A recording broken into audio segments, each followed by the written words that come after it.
These carriers can use the stone to mow down entire civilizations like wheat. Were the celestial beings right in the Marvel Cinematic Universe? At the end of the Eternals movie, a celestial being was completely neutralized so that people would not die. As a result, Arishem said that the world would be judged and they would receive a punishment accordingly. Arishem and the other celestial beings will return in the 5th movie of Thor, and when they return, they will have reached a decision. As a result of this decision, Arishem and the celestial beings will want to destroy the planet Earth. Just like the ruler in the Roman Colosseums would make a thumbs up sign to determine the verdict of the losing gladiator, we will see the celestial beings make a decision to kill in this way. So, considering all the events that have happened, were the celestial beings right in making this decision? I want to explain it to you in every detail. However, before starting the video, if you are new to the channel and don't want to miss the content, don't forget to subscribe and like the video. Celestials were a group of cosmic beings that served fulcrum and provided the systematic cycle in the universe. The reason they were called celestials was that they could travel in space, just like a planet, and were not attached to anywhere. Celestials do not have a specific planet. The first cosmos in the history of the Marvel multiverse, namely the celestials created by the first firmament, had divided it into pieces. As a result, it is possible to say that celestials are the oldest known race in the universe. In fact, the first celestials created by the first firmament were black in color. They were not sentient like the others, and were extremely loyal to their creators. Thereupon, the first firmament created colored celestials that were much more sentient and had their own thoughts. The sentient celestials created later were also known as rebels, because since the dominance of the universe was in the hands of a single person, it was not possible for living life to develop. They started a rebellion to eliminate this domination and destroy their gods. In the war between the black celestials and the colored celestials, the first cosmos was torn apart and the first firmament lost, while the first firmament escaped with the black celestials, who lost and were loyal to it. The second multiverse cycle began thanks to the pieces it left behind.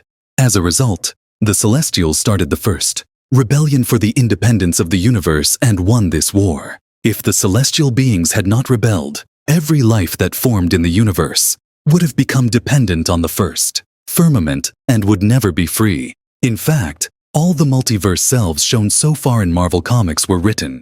From the first multiverse to the last multiverse, they are all included in this image. We do not know what the celestials did in other multiverse continuities. However, when eternity was created, that is, when the 7th cosmos was formed, they started creating stars, planets, and galaxies again. In order to continue this cycle and create new celestial beings, they had to support the formation of some living life again. When eternity was created, the race that created the Big Bang was the celestials. In other words, those who created eternity, death, entropy, and infinity were actually celestial beings. This is why we say that celestials are the oldest living race in the universe, because they are completely independent of concepts such as death, time, or space. Also, even the Infinity Stones were created as a result of the Big Bang created by celestials. Universes, living beings, and even cosmic beings are temporary, but celestials will always continue to exist. Therefore, celestials had to reproduce, multiply, and replace the dead celestials. Cosmic eggs were planted on planets suitable for living life and fed by the energy emitted by this living life. In order for intelligent life to progress and more living beings to emerge, predatory species had to be killed. Therefore, they first created deviants, but deviants evolved and developed and replaced the hunters. In other words, if the deviants had not been stopped, there would be no living beings left on planets where there was living life.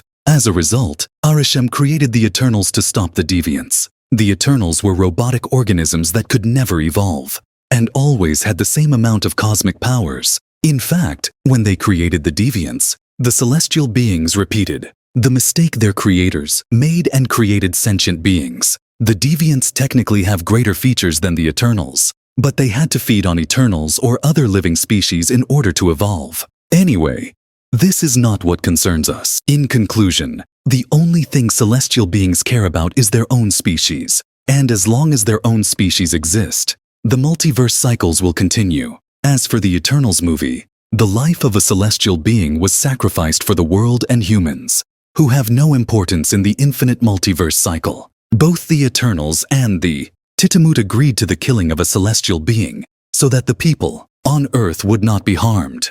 Arishem explained that he did not want to make a decision right away, but that he would make a judgment according to the decisions made by humanity in the future, and left. Arishem's nickname is Judge, meaning Arishem reaches a decision and can assign celestial beings as a result of this decision. So what did people do after Tiamut's death? If you look at the movies Captain America, Brave New World and Thunderbolts, people will fight each other for the resources to be obtained from the body of a celestial being. This civilization, which is corrupt and has no contribution to the order of the multiverse, will prove to be doomed to destruction. When Arishem observes that humans are useless and Tiamut was killed for nothing, he will reach a decision, and as a result, he will decide that the world must be destroyed. So I want to ask you, yes, what the celestial beings did may seem cruel, but is it possible to think that a civilization that has no contribution even to themselves is really more important than Tiamut?